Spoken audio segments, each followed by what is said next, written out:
Tell me, have you ever been completely terrorized by your TBR? Your to be read pile. If you've ever been terrorized in any degree by your TBR pile, then this reading vlog is for you. Right. Hi. This is the reading vlog brought to you by the Officially Unofficial Geek channel. My name is Carrie. I'm the OUG. I'm the Officially Unofficial Geek, and I'm here to tell you about reading while overwhelmed. A few weeks back, I told you guys about how reading Zoe Thorogood's It's Lonely at the Center of the Earth helped me advocate for myself better in the doctor's office. And one of the things that I talked about with my doctor was the idea that I may have been misdiagnosed or they missed a diagnosis involving me in my quest for mental health. All right. If you didn't see that, go ahead, take a moment, go back and watch that video because, well, it's good. Just go for it. I'll wait here. Anyways,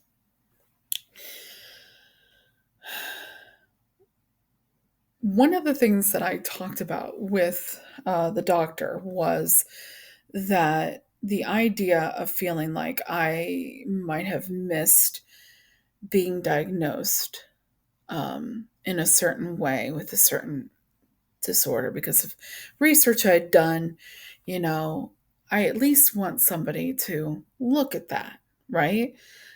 Is it a possibility? How can we structure treatment related to that sort of idea if applicable? All right. It's a phrase that I use a lot in my job, and it kind of like seeped over into my like regular life, talking about things being if applicable.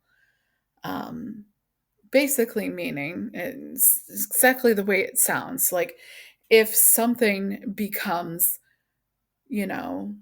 needed or necessary, you know, if applicable, how treatment would change under the idea of that being something that's actually, believed to be a part of my existence and like life, how I live it.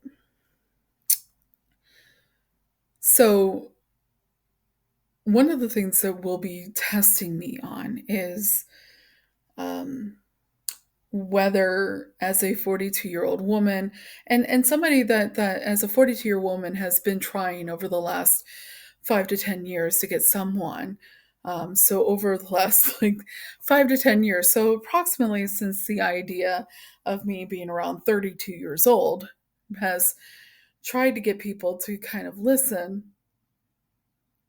especially in the medical field, to the idea that I might have ADHD. And I remember talking to him about, like that idea and him asking me, well, what, why do you think this is something that may be a part of your journey, your life. A lot of times people, when I started kind of grasping the idea of that could be part of my existence, part of my journey in life, so to speak. A lot of times people would tell me, "You're an adult. We don't diagnose adults." But then I would hear all the time about people saying, "I got diagnosed as adult onset ADHD," or something like that, right? So, what I would normally run into is people that didn't even really want to discuss that with me. But I would hear about people actually having that discussion with doctors. And I try to bring it up wherever I can, um, to see, kind of gauge where we go with that. And this doctor had been like one of the first ones that was receptive to even want to talk about it, even consider it. And I appreciate that. One of the things that he asked me was, well, why? Why do you think this is something? And I mentioned a number of things. And one of the things, just one of the things that I talked about was my inability to focus on one thing. Or if I am able to focus on one thing, it is an absolute obsession. And how it's strange, but somehow, sometimes, those things intersect with each other. How my obsession I use the phrase hyperfixate because that in some cases, yes, is a phrase that gets used a lot, kind of gets thrown around a bit, and people might not necessarily completely understand what it means, right? And how with a hyperfixation, you can appear obsessed, okay, with a certain subject matter. And then there's also the idea of not being able to focus on one thing for an extended period of time, that your focus is easily transferred to other things. Okay. Um, and it's really interesting how like there's certain things that we talked about, and this is what I'm going to get into here today is something that is just part of what I said when he asked me that question. Just part of it. Just part of it.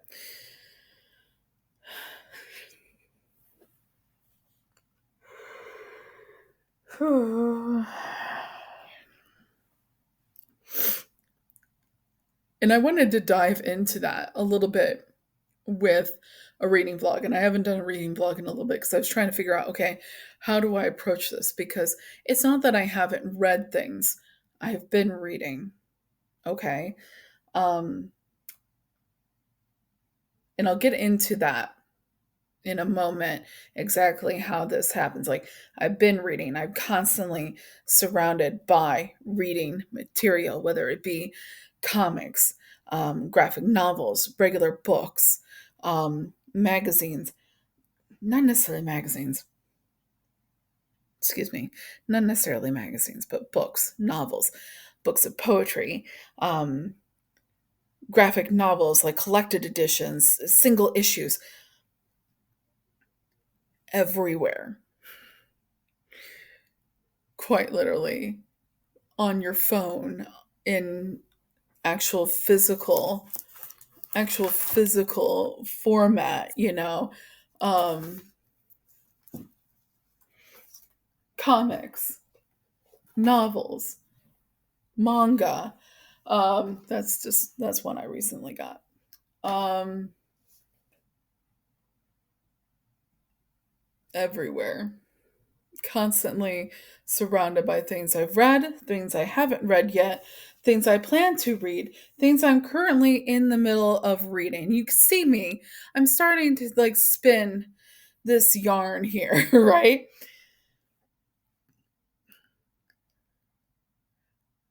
If you've ever played The Sims, like, and I'm speaking specifically about The Sims, computer game, or why am I yawning when I'm on film? Like when I'm filming myself, I have to yawn. I haven't yawned. I did not yawn once until I got on camera. Ugh. So please excuse that. Um, the idea that what was I? What was I saying? What was Okay, Sims, The Sims. Thank you. The Sims. I was talking about The Sims. So, um, not necessarily in the early versions of the game, but like when you're starting to get to like Sims like 3 and 4. Okay, I have a friend that she plays it religiously. Um, Spends hours doing these things, and mostly me. I like to build the houses and then move on. Um, I like designing the houses and then I move on. And but she would play it again with the freaking yawning. Okay, she would play it, and um, she would play the actual characters, and you get to the point like on down the line with The Sims where you have a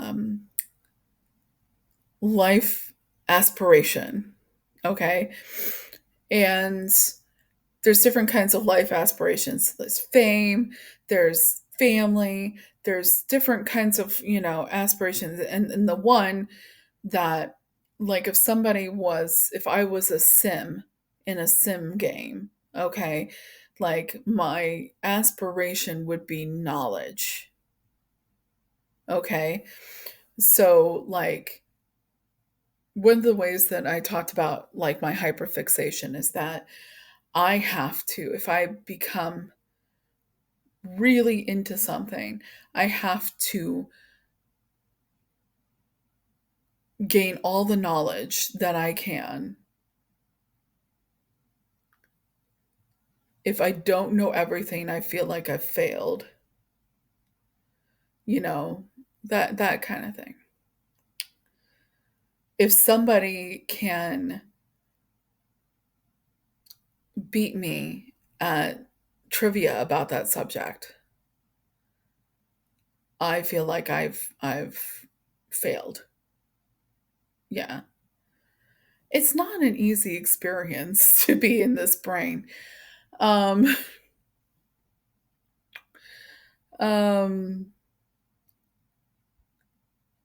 So it's also another reason why I kind of obsess about the idea of gatekeeping, to be completely honest with you, um, because the idea of people trying to judge me based on my knowledge, and if I can't come at you with everything and probably more than you know when you're questioning my knowledge, I feel like I failed. Just not fair to myself in any way, but okay. I'm really into reading, obviously. Let's get back to the point, Carrie. Um, so how do I tie this together? Okay, so my obsession and hyperfixation intertwining with my inability to focus on one thing. Okay, and how that intertwines, because the two different things seem mutually exclusive from the other. Like if you're hyperfixating, that means you're obsessed, right? And that definitely means that you focused on something. While you also, on the other hand, have the inability to focus on something in some way. So, how do those two seemingly mutually exclusive things end up happening in my brain? Well, to tell you, I can explain it like this. I'm overwhelmed all the time by my TBR. I'm overwhelmed all the time by my currently reading. If you were to see my Storygraph app, you would see that I have anywhere from 3 to 4 current readings. Current reads, that means I'm in the process of reading them. Now, what happens with that? Now, one, we're not even counting single issue floppies here, people. We're talking novels, graphic novels, collected editions, all that kind of stuff, right? I have 4 current reads right now. Now, where does that become a problem? When I'm unable to focus enough on one to finish it. When you do a channel on YouTube based a lot on the idea that you're going to be reviewing things and talking about popular culture, and means experience it and reviewing it and discussing it and all this kind of stuff, and you cannot focus enough to finish one goddamn thing.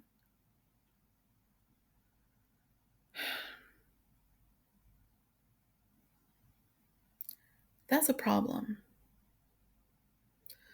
That upsets me. It does. Because I want to come on here and I want to share with you guys what I'm doing, what I'm experiencing, what I'm reading, what I'm all that. Literally, I have technically 3 of my 4 current reads are in my possession. Why is only 3 out of 4 in my possession currently? Well, because one of them is kind of a newer book, and I got it from the library. Okay, so I reserved it, and it's a newer book. And by the time it finally got to me, it had a list of holds beyond me. So I did not realize that. And I'm reading, but I'm trying to also spread my reading time and also participate in life otherwise, guys. Besides reading, which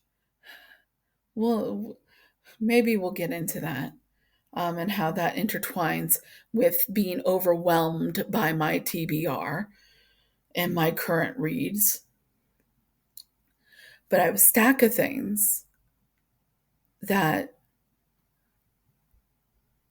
I I'm completely blown by. I'm behind on my floppies right now, reading my single issues. Behind. I am behind. I've got a stack like that way of graphic novels, some of which I have read, some of which I would like to reread, some of which I have not read at all.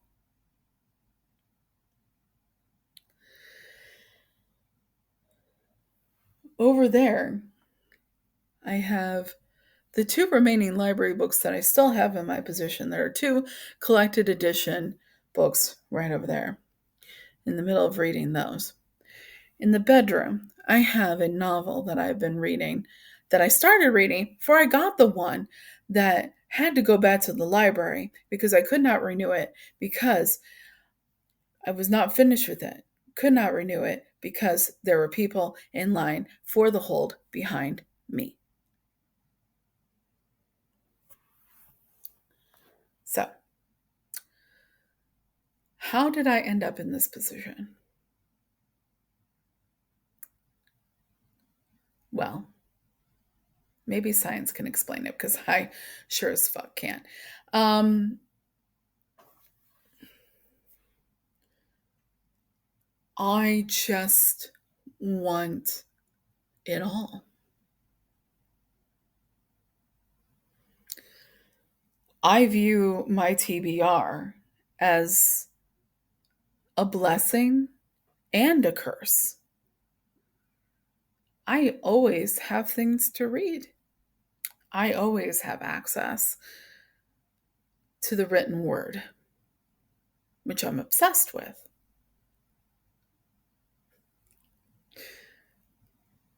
So, my hyperfixation on reading and and gaining all the knowledge I can led to me not being able to focus on one thing to its entirety. Having multiple current reads. One, I didn't even get to finish, and I was enjoying. And I went back to the library, and I'm looking at all the different versions of it available at the library, y'all. And this is going to be forever before I'm going to get that book back without having to pay for it, which is what I was trying to avoid. I wanted to renew it, I wanted to finish it, but apparently I was not able to. And the fact of the matter is, it's like I got really upset about this. And like, I got really upset. I got really upset that I was not going to be able to renew the book that I tried, and I could not renew the book so I can finish it. I got really upset. Like there were tears. There were tears. And Joe, who is my boyfriend, Bizarro Fett, who can read a lot quicker than me, is like, just read one thing at a time. Just read one thing at a time. And finish one thing to completion. Just read one thing at a time. Just read one thing at a time? What? But I have all these things. I have all these things. And this is not even taking into account the stack of floppies that I'm behind on. I mean, look at this. Nightwing. Haven't read it yet. It's part 4 of 5 of Fallen Grayson. Haven't read it yet. Sitting right here waiting for me. You know, underneath that is the most recent issue of Redcoat. Underneath that, Geiger. And if you're not reading comics, you're like, what the hell is she talking about? But I got a stack there. I got a stack like over there.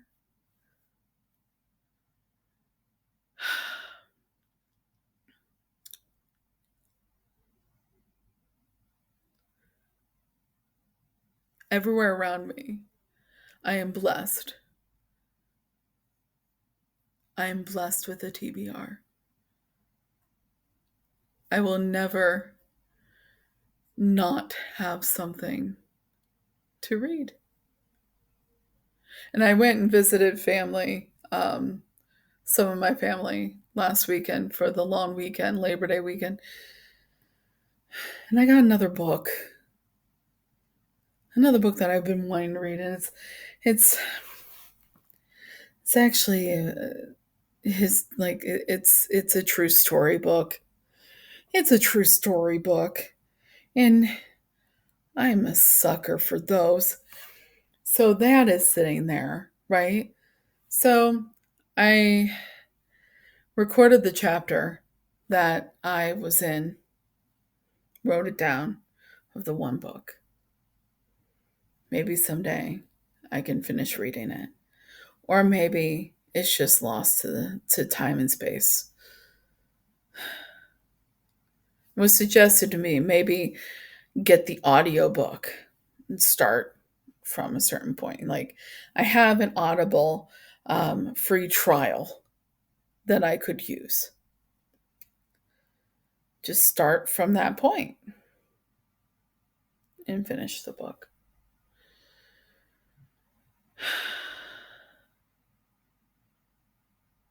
And I might do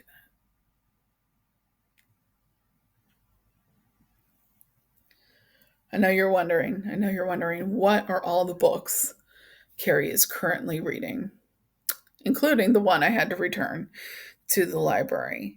Like, why can't they just let me work just one more week? Just one more week. Why couldn't I have it for one more week? I could have finished it then. Okay, so what is Carrie reading, including the book that she had to return? Well, first, the book that she had to return. Ruthie Forbes, Margot's Got Money Troubles. Is it Margot's Got Money Troubles? Hold on. I might I might be wrong on that title. Hold on one second. Margot's Got Money Troubles. Yes. Margot's Got Money Troubles. Ruthie Thorpe, author. That's the one I had to return. I was in chapter 14, I think. So I had to return that. There's a collected edition that I'm reading that is from the library as well, but because they're both older, like there's nobody like waiting for them, so I can renew them so many times. Um, Thanks, Indie Public Library, for that. No thanks for not letting me renew Margot's Got Money Troubles by Ruthie Thorpe one more time before sending it to the ethers of 20 million people wanting to read it in the great city of Indianapolis. Okay. But, anyways, two graphic novel collected editions. One is the Batcat 80th anniversary. Um, that is like different, it's a collected edition that's like different issues throughout the history of Batman and Catwoman's history. The other one is Darwin Cook's The New Frontier, DC's New Frontier. I've got that, a hard back cover version of that from the library as well. So Margot's Got Money Troubles by Ruthie Thorpe. The collected edition Batcat 80 Years of Romance thing. Darwin Cook's the new DC New Frontier. And the other novel that's sitting, like I mentioned, sitting bedside is, is the first book in the Bridgerton series, The Duke and I. So that I usually read like right before I'm going to bed. Okay. The Batcat one and Batman Catwoman one and Darwin Cook are here in my work area. My TBR of comic floppies is over right here and right over there. It's in a couple different stacks. And I have a lot to read.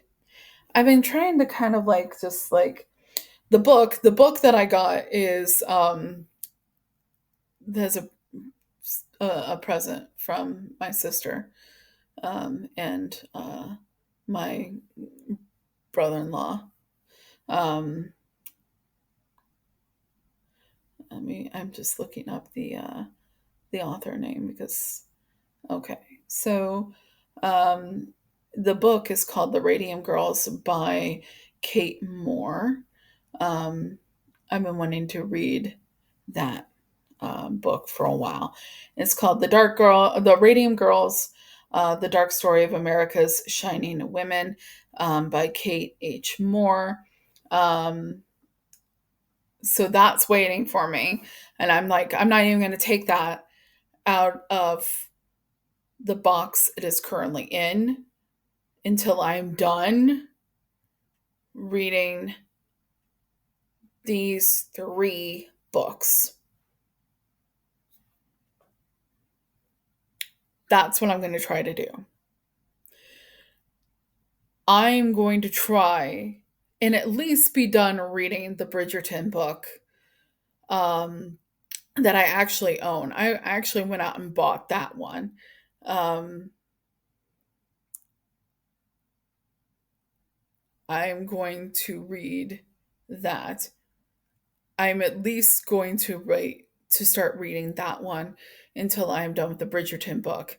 Maybe not necessarily until I'm done with the other collected editions or my comic floppy stack, because I'm constantly every week adding to that. So um, I'm like talking about it and I'm feeling overwhelmed.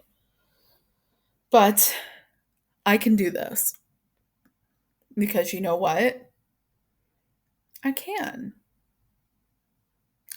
I can figure out a way to not be overwhelmed by my TBR.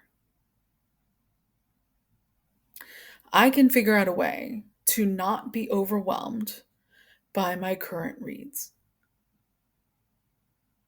because until I don't have time anymore, tomorrow's another day.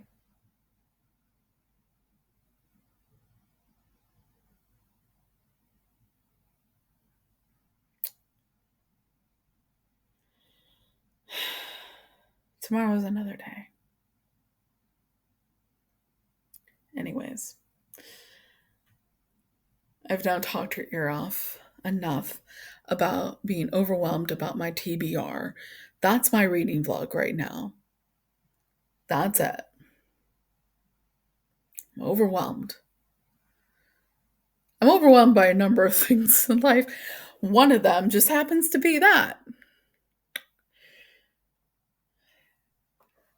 I hope I don't seem too neurotic here. And I'm working on it. I'm working on it. Oh my god, you guys want to see another thing that I got? So like we're getting caught up on presents. Like when I visited my sister and like if you're on my Instagram, you definitely saw like one of the presents, the big kahuna. Okay. Um I got these really cool like barrettes that are like shaped like safety pins. One, they're sitting here. When I was a kid, and I grew up in the 80s and 90s, right? So, like, when the major things that existed in that time period, if you were a kid and you going to school, was the trapper keeper. Now, throughout my life, when I was a kid,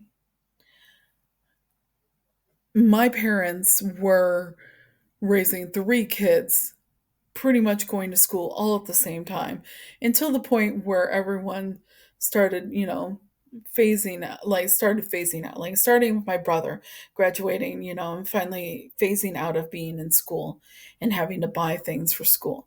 But still, as everyone kept fading out, like phasing out of that process, like I was still in it, but things were increasing with price and everything like that. One of the things I always wanted was a trapper keeper. Now, I had things to put my goddamn paper in, okay? I'm gonna be real with you. I had them. And it was never like a name brand Trapper Keeper. And then Trapper Keepers, a few years back, started coming back. And I was like, man, I really want to buy a Trapper Keeper because I never had a name brand Trapper Keeper. Well,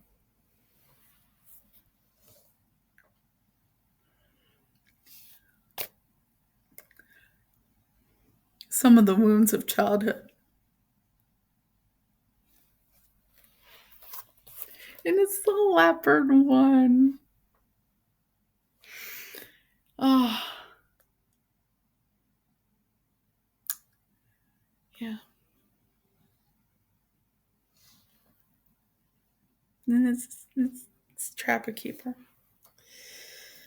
But yeah, anyways, I'll leave you guys with that little moment of joy. Um, One by one, the wounds of childhood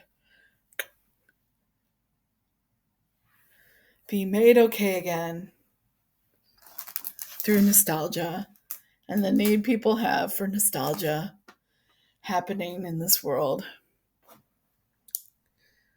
But until next time, that's my reading vlog that I'm reading, but I haven't finished. I'm reading, but I haven't finished anything. Yeah. Thank you for joining me for the reading vlog. I'm overwhelmed by my TBR and current reads. Until next time, keep your eyes and ears open. If you see something, say something. And remember, the complacent never make a difference. So go out there and make a difference. Until next time, I'll be seeing ya. Bye.